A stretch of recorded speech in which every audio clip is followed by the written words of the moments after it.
All right, guys. So, hi and welcome to our first webinar with Abu Dhabi. We're very excited to have guests today join us from UAE, Australia, and Israel. My name is Paul Israel, Executive Director at the Israel-Australia Chamber of Commerce. I'm talking to you from my home in Rehovot, 20k south of Tel Aviv. The IACC is a private non-profit organisation dedicated to promoting bilateral trade and relations. And up until Corona hit, we were busy hosting delegations. In 2020, we're expecting to organise 50 different trade missions.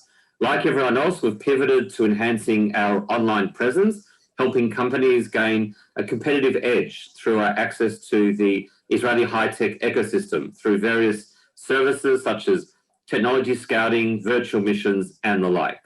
Like everyone else in Israel, the IACC is very excited about the Abraham Accords. And when the Australian Business Group in Abu Dhabi, led by David Sanderson, reached out, we jumped at the opportunity to join forces, connect, and work together. Today's webinar is our first joint activity, and we're hoping this relationship will evolve over time and will even include face-to-face get-togethers and in-person events. We have a terrific panel for you today, representing the best of what Israel has to offer, covering diverse topics such as HR tech, retail, and construction tech. It's now my pleasure to hand over to our co-host, David Sanderson, Chairman of the Australian Business Group in Abu Dhabi. Thank you. Thank you, Paul. And we really appreciate the IACC's support in this joint webinar today. So as Paul mentioned, my name is David Sanderson, and I'm Chairman of the Australian Business Group here in Abu Dhabi. The Australian Business Group was formed in 2005 to bring together Australians involved in business activities in Abu Dhabi. AusBG aims to promote trade and investment between the UAE and Australia by helping members to keep up to date with fast developing economic and business opportunities within the UAE and the region as a whole. AusBG enjoys a close working relationship with the Australian Embassy here in Abu Dhabi, the Consulate General in Dubai, and the Australian state government representatives based here in the UAE. We work together to support Australian businesses currently in the region and to help those coming into the region to make well-informed decisions which will drive growth and success. So our aim is to connect Australians to business and business to Australians in the UAE. So let me give you a quick overview on Abu Dhabi, which is where I live and where I've been living for the last 11 years. The largest of 7 emirates of the United Arab Emirates, Abu Dhabi takes up about 80% of the combined territory of the UAE and is made up of over 200 islands. 75% of the population of UAE is concentrated on the northeast of the country, which is the 2 biggest cities being Dubai and Abu Dhabi, which have more than 3 million residents in each. The Abu Dhabi Emirate is the capital of the UAE, and His Highness Sheikh Khalifa bin Zayed Al Nahyan is President of the United Arab Emirates and ruler of Abu Dhabi. Since the UAE's formation 49 years ago, Abu Dhabi has witnessed tremendous development. With the discovery of oil and natural gas, both on land and its waters, the country moved away from its earlier dependence on pearl diving, fishing, and agriculture into an economy dominated by natural resources. Over recent decades, Abu Dhabi has undergone a massive transformation, unprecedented economic growth, and development which has seen the emirate grow exponentially and become a sprawling metropolis. Due to the abundance of oil and natural gas reserves, the emirate has grown to become a dynamic hub and major player in various business and economic areas, which has allowed it to be a key contender on the global stage. The Emirate of Abu Dhabi is the GCC's 2nd largest economy and 30th largest in the world. The UAE possesses the world's 6th largest proven oil reserves, but has worked very hard to diversify its economy away from the reliance on hydrocarbons. Abu Dhabi is a major contributor to the UAE's GDP, accounting for some 60% each year. The UAE has made significant progress towards its goal of diversifying the economy away from hydrocarbons, a process that has been guided by the UAE Vision 2020 strategy.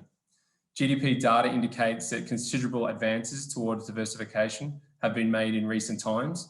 The oil and gas sector's contribution to the economy shrunk to 50.2% of GDP in 2019 from 59.3% in 2005. However, Abu Dhabi still controls the bulk of UAE oil reserves, roughly 90%. Hydrocarbons will remain a key pillar of the Emirates economy for years to come, with the wealth generated by these activities driving the growth across a range of other economic sectors. The largest non-oil sector in Abu Dhabi is construction, which in 2019 made up about 9.9% of GDP. At the national level, the UAE's construction sector was expected to expand by roughly 5 to 10% in 2020, according to a survey of industry executives. Due to Abu Dhabi's ambitious development strategy, much of this growth was expected to occur within the Emirate. Of course, this projection is likely to have been revised downwards due to the adverse effects of COVID-19 last year. Abu Dhabi also aims to increase the private sector's contribution to the economy. Among its key initiatives are a new business licence framework, a new body charged with attracting foreign and domestic investment, a sub-strategy focused on boosting research and development activity in the Emirate, and an incubator facility that benefit from the involvement of partners such as SoftBank, Microsoft, and the Emirates Offshore Economic Zone, the Abu Dhabi Global Markets, ADGM. Other areas of the economy that are playing an important part in Abu Dhabi's diversification plans include the real estate sector, which accounted for approximately 3.6% of GDP in 2019. The wholesale and retail sector represented 3.9% of GDP that year and has been driven by the UAE's high income status as defined by the World Bank. The information and communications segment, which comprises some 3% of the Emirates GDP, is being driven by investment in areas such as social media, TV, broadcasting, and digital and creative media content. The transport and storage industry, which accounted for nearly 2% of GDP, is growing thanks to big ticket projects such as the midfield terminal building at Abu Dhabi International Airport and the development of the 1,500-kilometre Etihad rail network. From a tourism perspective, Abu Dhabi welcomed over 11 million international visitors in 2019. India, China, the UK, and the USA remain the top 4 non-source markets for hotel guests, and Russia, Ukraine, South Korea, and Bahrain were the fastest growing markets in 2017 and 2019. Some of our key tourist attractions in the Emirates are Sheikh Zayed Grand Mosque, the Louvre Abu Dhabi, Ferrari World and the other theme parks on Yas Island, and of course the vast desert landscape that surrounds us here. So that's a quick overview for you on Abu Dhabi. I hope that provided those of you not living here or have had the time to travel here in the past some top-line information on the Emirate that we live in. Now let me hand you back to Paul, who will provide an overview on the Israeli market for you. Thanks, David. That's terrific. I look forward to actually coming in person, and it's great to see the contrast of the abundance of resources compared to what we've got. And I think in December 2020, it's fair to say that the Israelis were the biggest tourism numbers coming to the UAE. I'm now going to just briefly present Israel for those who are looking to get more familiar with the market here. So next slide, please, Aviva. So David, this is really the opposite of UAE. We're a country of no natural resources, apart from some oil, some gas has been discovered the last few years, 9 million population, 2/3 desert. But what Israel has done amazingly well is turn these challenges into opportunities, and now we're a net exporter of food and water. And like UAE, is a very small country fitting into Australia over 300 times. Next slide, please. Israel has gone from being a third world, developing economy to being a full member of the OECD. GDP per capita now is over 40,000 US, and a lot of that is on the back of innovation, which we're going to hear today from some of our speakers. And because it's a small market, it's had to rely very heavily on international trade. As you can see there, over 50% of our GDP is import and export. And we lead the world with FTAs with some key markets. And now there's talk about doing an FTA with Australia, which the Chamber is very, very excited about. Next slide, please, Aviva. Really important part of what Israel's been doing is exploiting its, the one resource it does have is its human capital, and education is a big part of what makes up the economy here. And we had 3 universities already established 20 years before the country's independence, and now we're number 1 in R&D spend in the world, really ranking high with patents. And Israel's known as being the startup nation, but now we have actually over 40 unicorns. That's companies, private companies valued at over $1 billion US each. And so we're going from being, just the startup nation to now just the innovation nation. And a lot of that also, we have companies listed on the NASDAQ and one of the largest VC markets in the world. Next slide, please. Just some interesting examples of the innovation. So drip irrigation was invented here for the Australian guests. Over 90% of Australian wineries use Israeli drip irrigation, which is very interesting. The cherry tomato was made edible here in Rehovot, just down the road from where I'm talking to you right now. The disc-on key was invented in Israel, and Waze, the smart GPS, and many, many other innovations which we all use every day around the world. Next slide, please. A really important part of the ecosystem is the foreign investment, and we know this is a big topic worldwide of, how do the big multinationals interact with your economy? And because of the unique ecosystem and the fantastic engineers and R&D people we have here, the multinationals buy an Israeli company but end up staying here and making that Israeli company their R&D center from a global perspective. And here you can see an example of, there are hundreds of these multinationals. So often this is their only R&D center out of their home country. You take companies like Microsoft and Cisco, each of them have bought probably 10 plus companies over the last 2 decades. And this is growing, and you can also see interesting things like McDonald's and Nike and things that you wouldn't think would be relevant. But as we know, technology is converging with so many different industries and domains. Next slide, please. And this is just sort of a bit of history. We used to host delegations in person and not just things virtual. So these are just some examples of some of the wonderful delegations that we had. And, we're all hoping this will come back sometime in the near future. I think that's my last slide, Aviva. Great. Okay, so we can turn the slide show off. So now what I'm going to do is ask our panelists to introduce themselves, talk a bit about themselves and their company. We'll keep it really short, and then David and I will ask a series of questions. So first one I want to ask to speak is Andrew Danos, whose family are foundation members of the Chamber, and today are Australia's largest investor into Israel, running one of the most dynamic duty-free stores worldwide.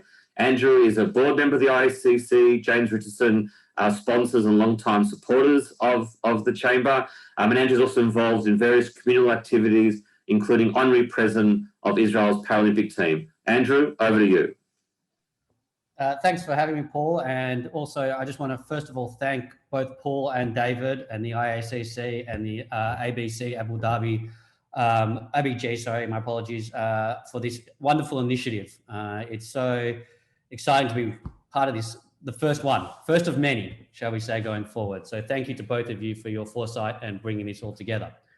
As Paul mentioned, my name is Andrew Danos. I moved to Israel about 6 years ago when I decided to do an MBA at Tel Aviv University, who has a partnership with Kellogg University out of the United States. I was supposed to study my MBA and go home, but I am now 6 years into a 2-year plan. I felt, after my course, I felt that an attraction to Tel Aviv, that I just wasn't ready to leave. So I decided to move here for the foreseeable future and start working full-time in the family business. As Paul mentioned, the family business is duty-free. We operate the main concession at the Ben Gurion Airport, amongst some other concessions that come and go throughout the airport and outside of the airport. Paul has already mentioned my extracurricular activities, so that is my introduction. Thank you. Thanks, Andrew, and really appreciate you joining us today. Our next panelist represents how Israel is leading the world when one talks about convergence of technologies and traditional industries. Aviv is the co-founder of BuildDots, an AI company that helps construction companies collect, analyze, and leverage the new oil data. Thank you, Aviv. Perfect. Thank you, Paul, and thank you, of course, from me as well for arranging this, guys, and for having me. I will say that I'll take the new oil data. I'm going to use that. So thanks for that.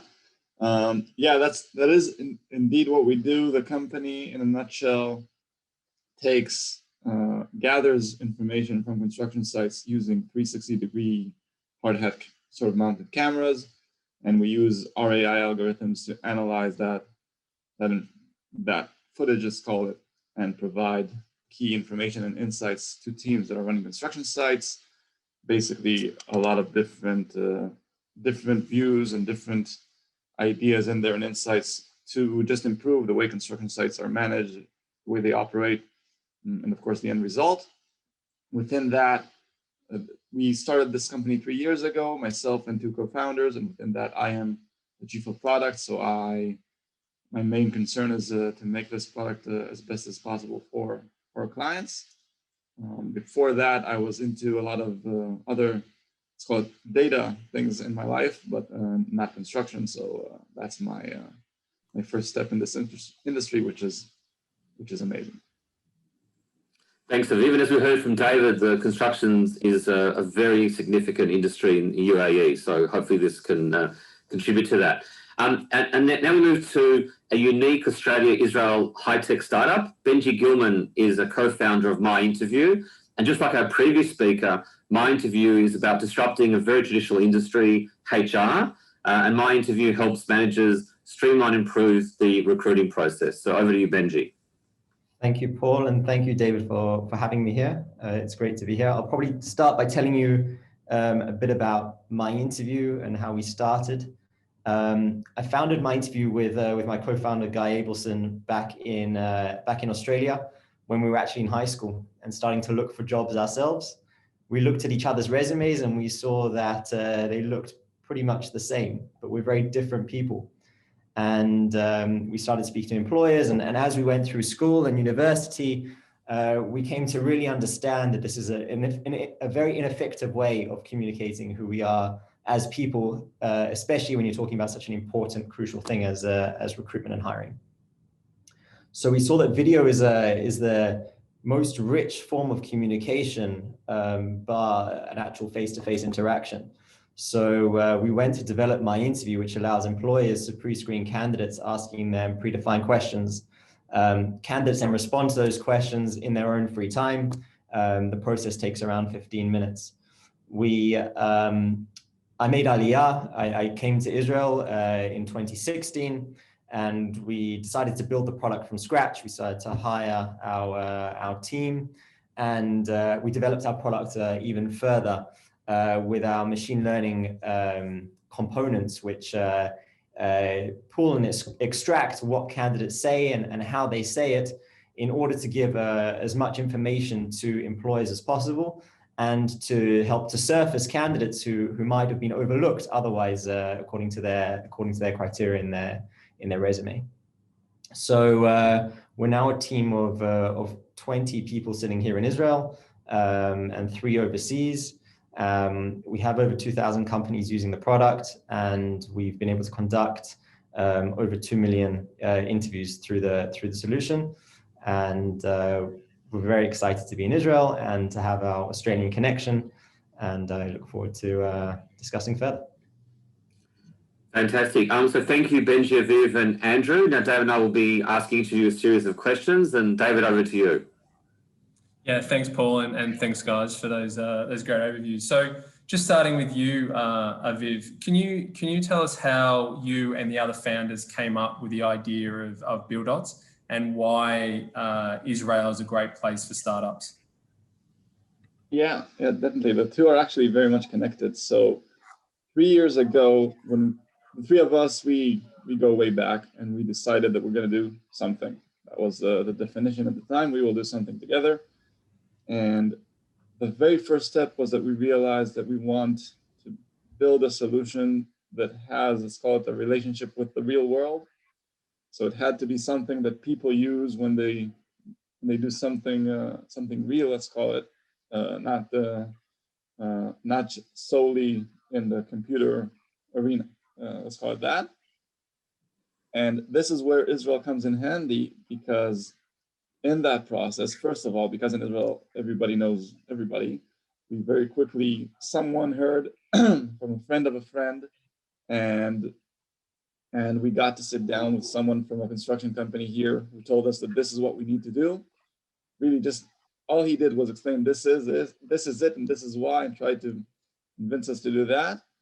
And we then spent the better part of 3 or 4 months just meeting everyone from the industry, construction professionals, designers, developers, all sorts of people, because again, I think that is a lot of the strength of Israel in starting things up here, is that you very quickly get to sit down with whoever you need from whichever industry you need to learn more about it. And we did that, and we spent time on construction sites following people around because they let us, and just to learn what it's like. And through that process, we realized that for us, the big gap is that there is no data available. There is no information available. The people trying to run this huge operation that is a construction project, if they want to know what's going on, their only way to do that is to walk out, put a hard hat on and start walking or looking with their own eyes. And for us, coming from a different industry, it was very weird. It was, what is going on? This is not the way people today control their resources and their assets. And that's what got us thinking that this is what we want to solve. This is what we need to do. And from there, it all started. Fantastic. Thanks, Aviv. Andrew, can you comment on how duty-free is unique in Israel, and what are some of the attributes of the Israeli consumer? Sure. First of all, Paul, I noticed on your slideshow when you had multinational retailers, it had McDonald's, Nike, and Walmart. And it'd be remiss if I said that we actually outdate all of them. So we entered into the Israeli market in 1988. That's 5 years before McDonald's came to Israel. So we have, it's fair to say that when we entered Israel, we were really world leaders coming to Israel. We were opening up the Israeli market to international consumer brands. And so over that time, we've really, it's 30 plus years now since we've been here, we've learned a lot. It's fair to say that we've learned a lot about the Israeli consumer. And the biggest insight I would say about the Israeli consumer is that they are very willing to spend money, but extremely value conscious. So that means that, yes, they will buy, yes, they will spend. But if they feel that they are paying $1 more than they need to, the deal is off. And on top of that, they are incredibly savvy. They're very connected. They're very, they know what is very educated in terms of consumerism. So it's not good enough to just say, be in the shop and just say, yes, this is the cheapest price you'll find anywhere, because the next thing you can do is they'll whip out their phone and say, no, look, I can get it cheaper here. So you got to be honest in that regard, and you have to be on the top of your game. And it really for us, we see it as a benefit because it really drives us to be as best as we can. So that is the Israeli consumer as we see it. It's also must be said that it is an incredibly different market, the duty-free industry in Israel than anywhere else, almost anywhere else. If you were to ask the average Australian in Sydney or Melbourne or Brisbane, what's the name of the duty-free shop at the airport? They would say, what are you talking about? It's called duty-free. They wouldn't have any clue. Whereas in Israel, we have 98% brand recognition within the country. Everywhere, it's the opposite. They say, when you say, what's the name of the other stores at the airport? They say, what are you talking about? It's James Richardson. So duty-free is really synonymous with, or James Richardson is synonymous with duty-free in this market. So it's a very unique market for our industry, and it's been an amazing journey from very small beginnings to what it's become now. Thanks, Andrew. It's really interesting. You know, when one goes to the airport, you really take into account the time to spend at James Richardson, obviously the money as well, and then people buying before, but also picking things up on the way back. I think Israel is one of the first countries to do that through you guys. Correct. So a big part of our business is the pickup on return, which was pioneered here in Israel. It's a very large part of our business where Israelis on their way out can purchase whatever according to the limits, can purchase and then leave it at the pickup. And when they return, the goods will be waiting for them. And we have a guarantee that they will get their duty free before they get their suitcases. So Dave, when you come to Israel, there's two queues, the passport control queue and then the queue at James Richardson to pick up on the way back. So, but our queue moves, the difference is our queue moves very quickly. Of course it does. Of course. Is much slower. That's great. Over to you, Benji. Can you compare the Australian and Israeli innovation ecosystems and what are some of the benefits from having an operation here in Israel? Definitely. So there's many differences between the two places. Now, Australia is an amazing ecosystem for startups. I mean, we're seeing incredible companies, Atlassian, Canva, etc., leading the way there. But these are very new developments in the Australian market, and it's something that Israel capitalized on very early, coming into play as being predominantly a technology center. And you see this within the population predominantly. In Oz, we're still studying banking, finance, legal, law, etc. when we're in university, and that's still the predominant service-driven direction in which Australians see success in their careers. That's not the same here in Israel. In Israel, technology is the driver. It's the main powerhouse of the economy. And therefore people and talent gravitate towards this this element. Therefore, we have an incredible talent pool here in Israel, which is the main asset of any company, no matter what they are. But when it comes to technology, this is a fantastic place to hire people. The mindset as well is different and well known. People coming out of the army in Israel, having had a lot of responsibility when they're doing their service, and then that translates very quickly into their career. So there's very much a driver approach to tackling work and to tackling tasks. In Australia, it's just a different culture. So there's a different approach to tackling a problem, which is usually more methodological, but in Israel it's more of a try and react approach, which is perfect for startups. So we've seen great success here. There's a lot of venture capital as well, which is available in Israel, and it's a great percent more than what's available in Australia. So it also makes access to capital a lot easier. And I think finally it just comes to location as well. Israel is planted in the center of the world. We're close to Europe, we're close to the States, we're close to Asia. So we're very well placed to be servicing our customers in a very timely manner, where we're in Australia. If you do want to have a global approach, which is any high tech's main desire, you have to set up an office overseas to be able to service your customers. So there's a big advantage in being located here. Fantastic. Thanks, Benji. Over to you, David. Yeah, thank you, Benji. Thank you, Paul. Andrew, can you talk about some interesting Israel retail tech companies you're aware of and why they stand out to you?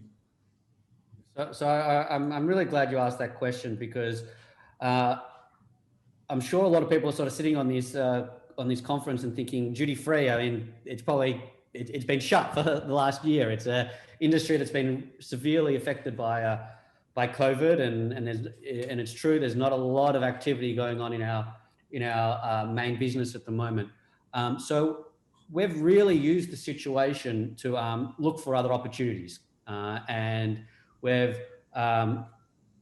this is something that we as a family have made a strategic decision to look at some of the exciting things that are coming out of Israel. And everyone is obviously aware of the cyber security side. Israel is known for cybersecurity and deep tech, but where our expertise are in retail. So we're looking at things that a lot of things that we understand, should I say, that we know and we understand. And there's it's really amazing. One of the things that you really never have a challenge with in Israel is deal flow. There is always opportunities coming across your desk for startups and techs and in every space, no matter what your sector or industry is. There's so much going on here that it's one of the bigger challenges is not getting the deal flow. It's sorting through it and knowing how to get to where you want to go. We have made one investment already in the retail tech. We invested into a company called SuperSmart, which is a personless register system. So removing the checkout people at the end, but it's also a loss prevention system. So it has been doing trials to show that, for supermarkets, it is incredibly important, loss prevention. They work on such low margins that every percentage goes straight to the bottom line. So this is one direct investment that we have already made and are very happy with. But what I want to continue on from what Benji was saying around the culture of entrepreneurship here, which is something that really amazed me when I moved here, was that when I started to make friends and people my age, I realized that very quickly that just having a job wasn't good enough. You couldn't just have a job. You had to have your job and your startup. And almost every single person in Israel, and specifically, I'm living in Tel Aviv, so my little bubble of Tel Aviv, so specifically there, everyone has a job and their startup or multiple startups. And it's a real difference in culture. And I don't think I'm smart enough to know why or what the exact reason is. I'm guessing it's a multitude of factors. Maybe it's the overall culture of technology, or the maybe the army experience has something to do with it. But there's probably many reasons why. But there's just a different approach to entrepreneurship, and particularly failure. Failure is not necessarily seen as a negative in Israel. If you're almost not, you're nobody if you haven't failed at least once here. You have to, the most important thing is just trying, getting out there and doing something and making things happen. And because of all of that, it's just, like I'll end where I began. The number of opportunities and the deal flow is just, it's nonstop. It's just an ongoing tap. So it's an amazing country in that regard. We will continue looking for not only direct investments, but investment in funds as well of tech. And there's a number of different funds that we're looking at, and each have their own unique strategies and capabilities. But it really is, from a high tech point of view, an exciting place to be. Yeah. Great, thanks Andrew. Benji, just back to you. Benji, can you talk about, and obviously everyone has had to deal with this, but the impact of COVID-19 on my interview and the digital space in general, both in Israel and globally, from your point of view? Yes, definitely. So COVID-19 has been an accelerator of technology adoption.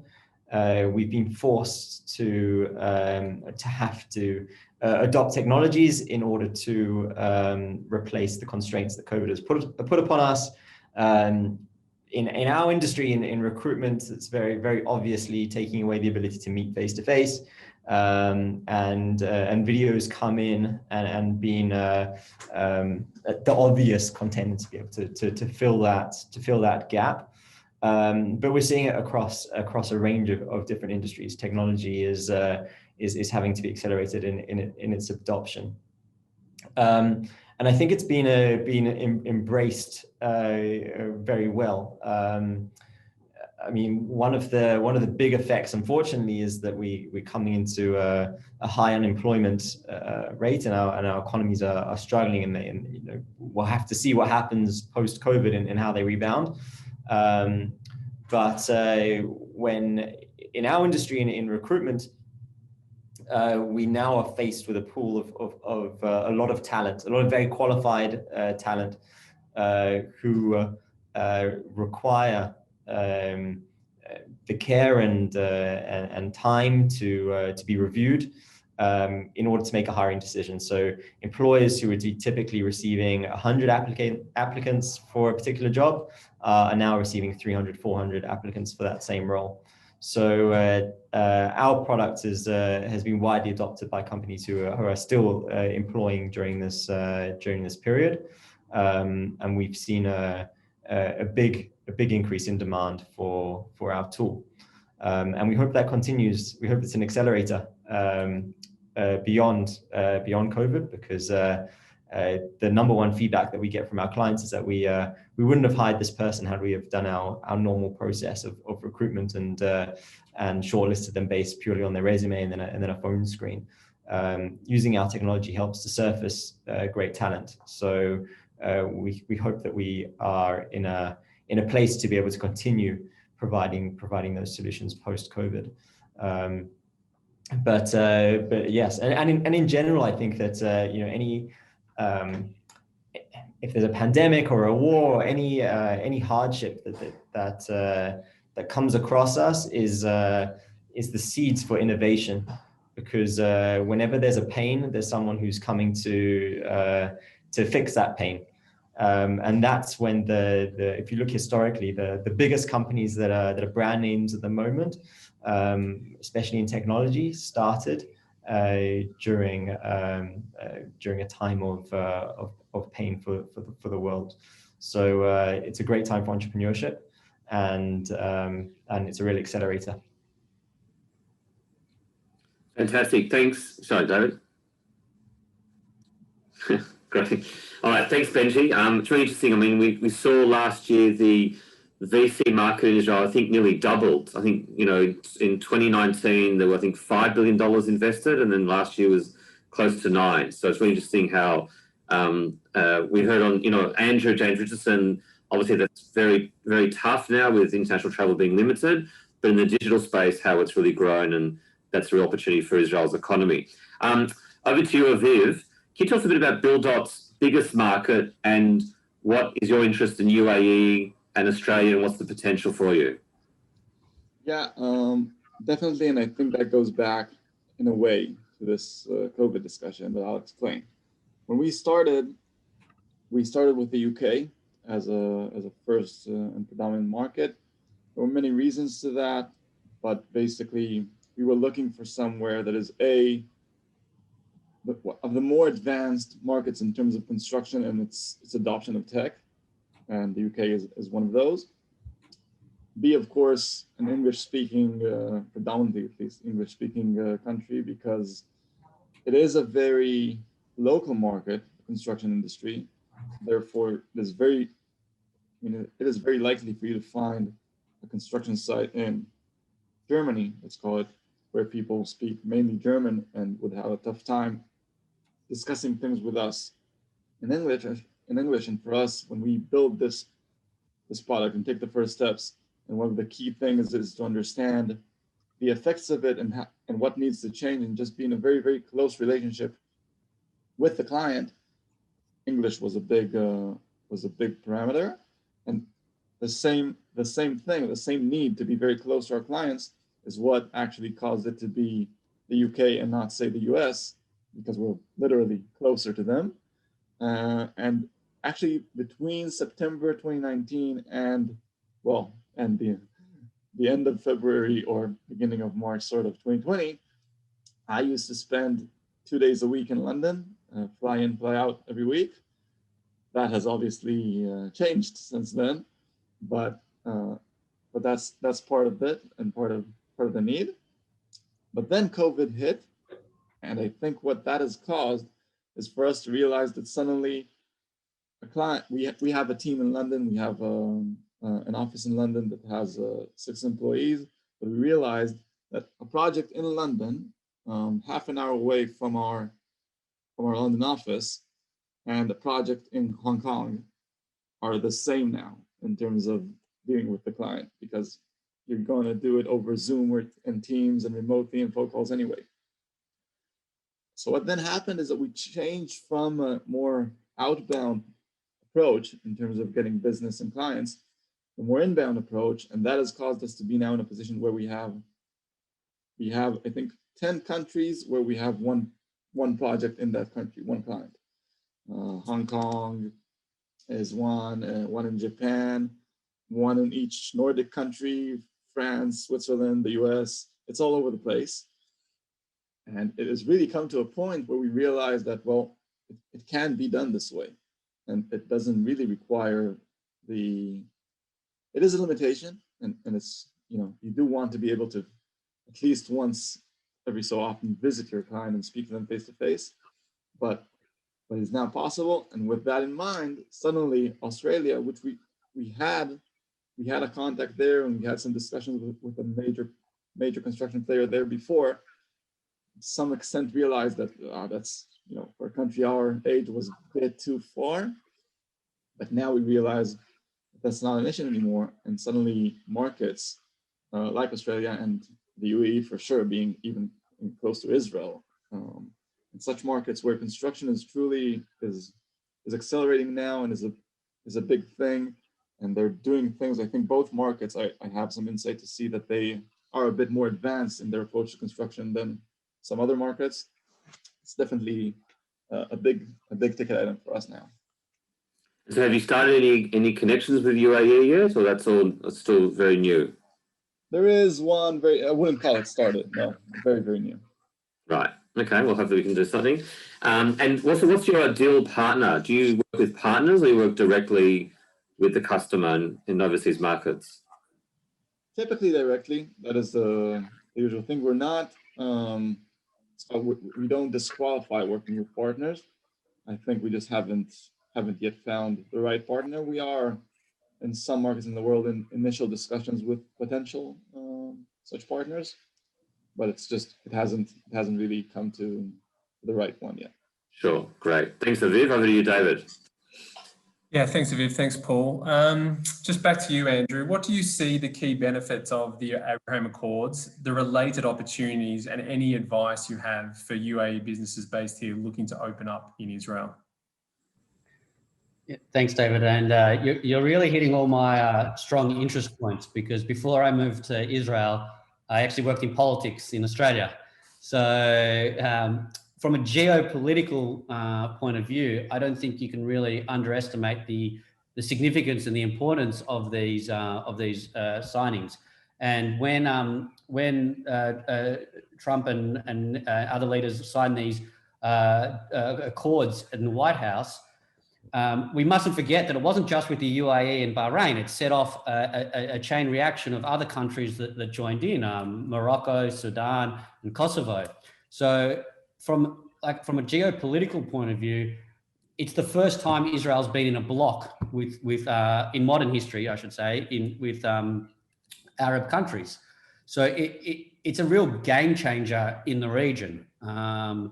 It is opening up so many different opportunities, not just from not from a political, now from an economic point of view. And the most obvious to begin with was tourism.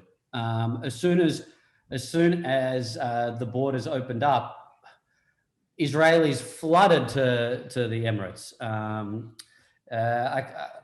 I can say in good confidence that at one point they were literally our only flights at the airport. Maybe 98% of the passengers were going to Dubai and the Emirates, and obviously that was before then the UAE became a red country, so things slowed down again. But they will once again open up again eventually.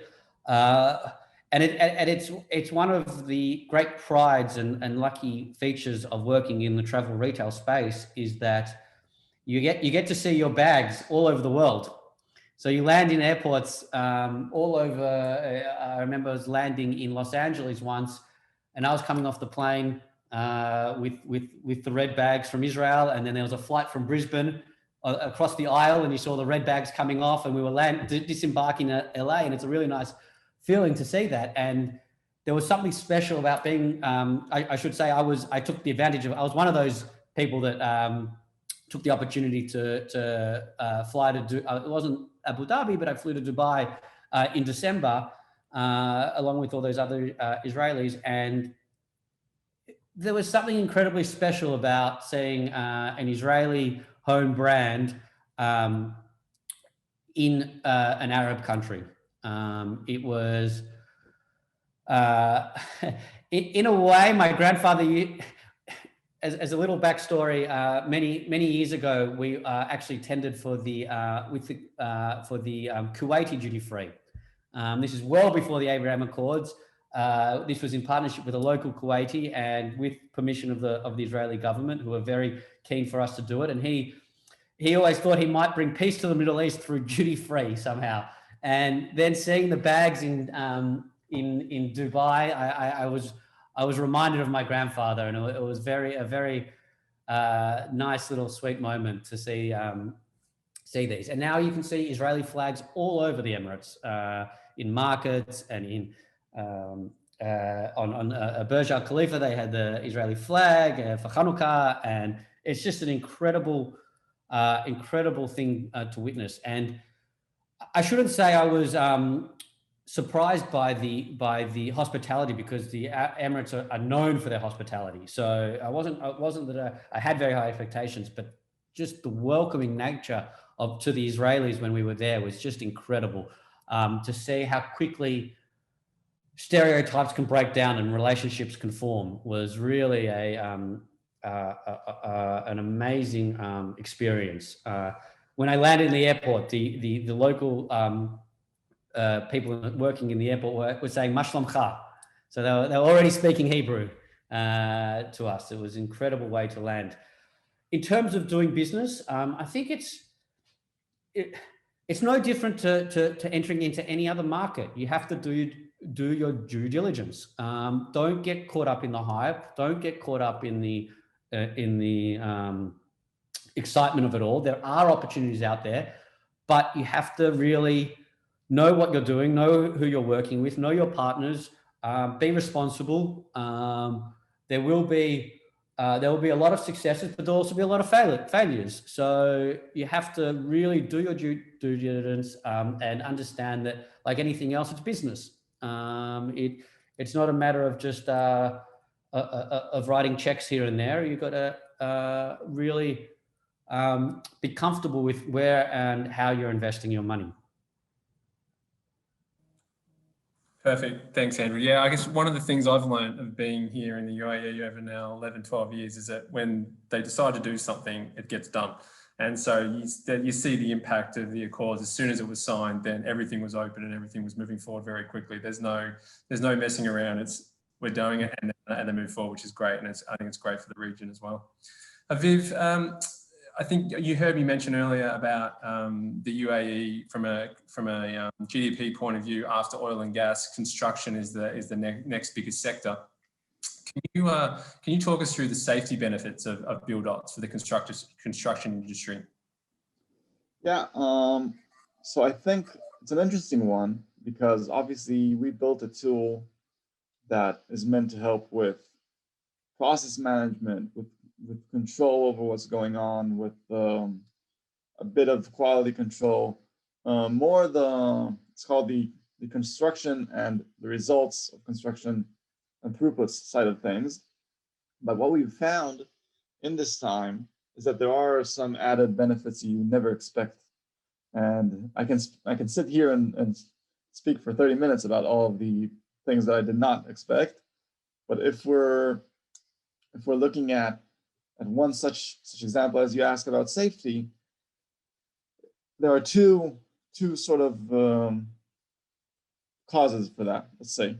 One is just the more obvious one, where because we track things on site and we track the status of things on site, we have started receiving requests from clients and started working with them on tracking elements that are not part of the actual product that is the building, or will be the building, but rather the safety of it during construction, whether it is tracking that exit routes are clear, or that there are no, or that railing is there where it needs to be, and things of the sort. But the other, and I think more significant part of that, is that we started realizing that, I mean, safety falls, problems in safety occur when construction is not running well, because then stress comes in, and then people try to do things faster and less careful, let's call it the old times way, and that's when things start going wrong. So for us, we realized that if we can help keeping everyone aligned and knowing what's going on and knowing what to expect and not being surprised, and with little to no what we call construction errors, where things have gone wrong and now everything has to be redone in a very stressful way, then you can actually see the effects of that on safety, because people work in a more relaxed environment where they know what to expect. They're still under pressure. The construction industry will always be under pressure, but not under the same levels of pressure. And we've actually started doing this thing where we track the status of the project versus what happens in terms of any safety issues. And you can really see that it has that effect, that when the project is running a bit well and a bit smoother, there are less issues in that sense, and less problems with safety. And just a follow up to it. What's your competitors like, or are there any competitors in this sector? And why are you so unique in terms of what you've created with BuildOS? Yeah, definitely there are competitors. I wouldn't say there aren't. I think what we decided to do differently, maybe, is that we came in and said, well, you know what? To track construction, I need to track every single little element. I need to know the status of every wall, every socket, every tile, everything. It has to be built from this very basic information from the bottom up. It can't be just about where things stand at a higher sort of level or in general, because there's a very, very big difference when you work in construction between 98% complete and 100% complete. Those 2% are super critical.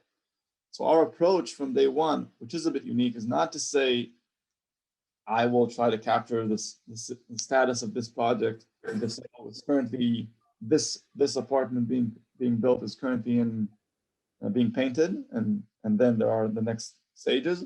But rather, I will know the exact status of every single element, and we've done that through a very, very unique, it's called connection with the design. And I think that enables us to do things like provide exact throughput metrics of the different works, and are they exactly at the right pace or not? Identify that one little socket that is missing that someone forgot, but that could then become, I mean, that little socket, which costs, I don't know, probably $20 US to actually build it, can become a $1,000 or $2,000 thing if it's forgotten and then needs to be completed when you have to pretty much break a lot of things to do that. That's great. Thanks, David. Benji, what tips do you have for making a good video interview? For making a good video interview, great question. My number one tip is to be yourself, be natural.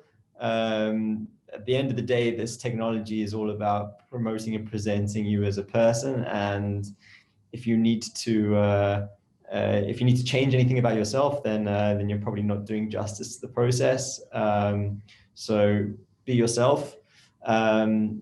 Also be in a quiet environment, in good lighting, dress professionally as you would for any other interview that you're having, make a good impression.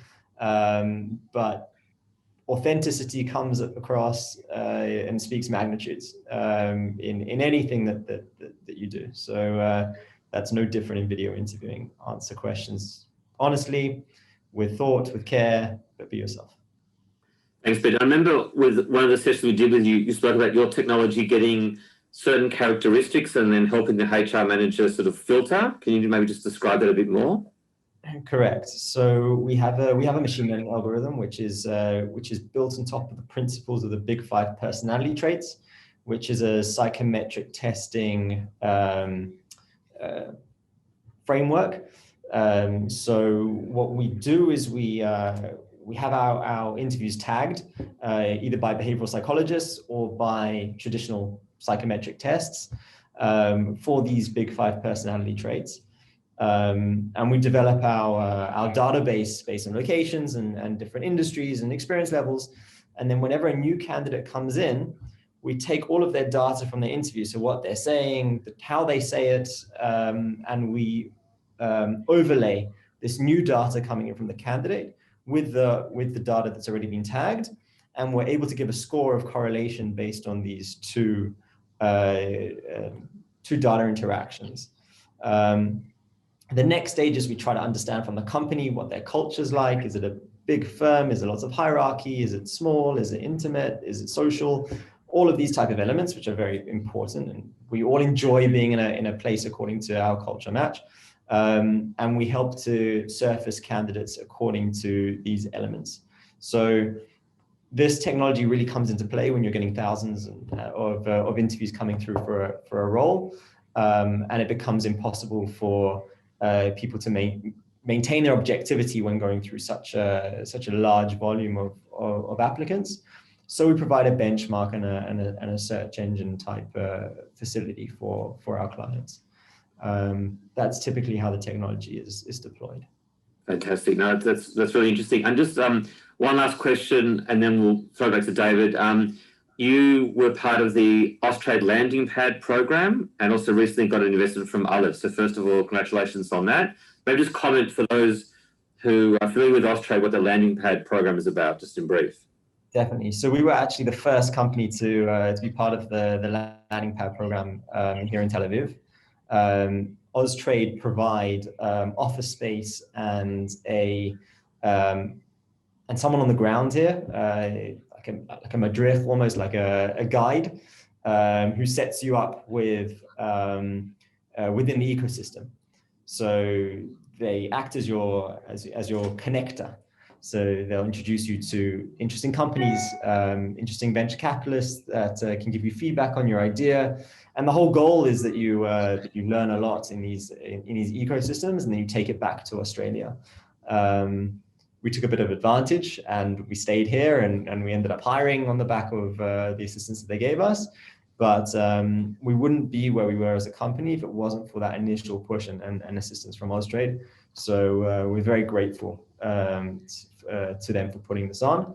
And once Corona is over and we can travel again, I highly recommend anyone considering visiting these locations to do it through one of the landing pads, because there's a resource there that is incredibly rich and will open up a lot of doors to let you see into the country that you're in a lot quicker and with a lot more efficiency.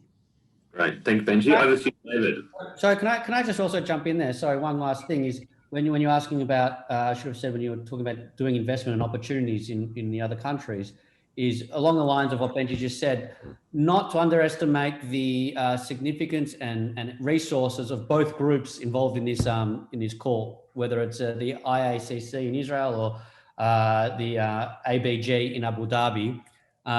Make contact with them. They are, and any other market where there's a chamber of commerce, their reach on the ground is really amazingly very significant and can really help open up new opportunities and new markets if you're looking to expand into new markets. So I can't say enough for these kind of chamber of commerce groups and the work that they do in facilitating entry into new markets. Their knowledge is incredible. So not just launching pads, look for your local chamber of commerce. Thanks, Andrew. And just one last question for you in the end, and I think it's quite topical at the moment. Everyone talks about the new normal and where we're going to be. So from a travel point of view, being your industry, what do you see 2021 and 2022 in the future looking like from your perspective? Do you want to ask me that question this hour or next hour? Because the answer I appreciate you might need a ball as well to be able to work that out. But, I thought Andrew, not asking all, make it optimistic. Listen, I'm not standing by this comment. I can't stand by anything because it just changes. It used to change monthly, then it changed weekly, then now it changes hourly. You hear, we hear that. The last I heard is that as of April 1, there will be agreements if you've had your vaccine between Israel, Greece, Cyprus, and Turkey, I believe, to start traveling. It's one of those things I've now become, I'll believe it when I see it kind of thing, because dates just keep changing. We are hoping that travel will be about this in 2021 will be about 40% of where it was in 2019. 30 to 40% of where it was in 2019. It will take a couple of years before we return to 2019 levels. But that is what we are hoping for and we're planning for.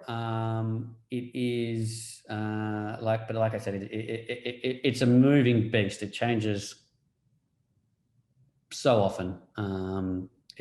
But again, with the rollout of the vaccines, hopefully we can see a bit of a light at the end of the tunnel.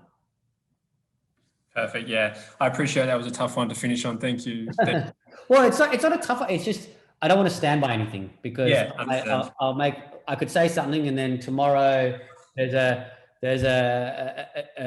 Uruguayan mutation and we're back to square one. Correct.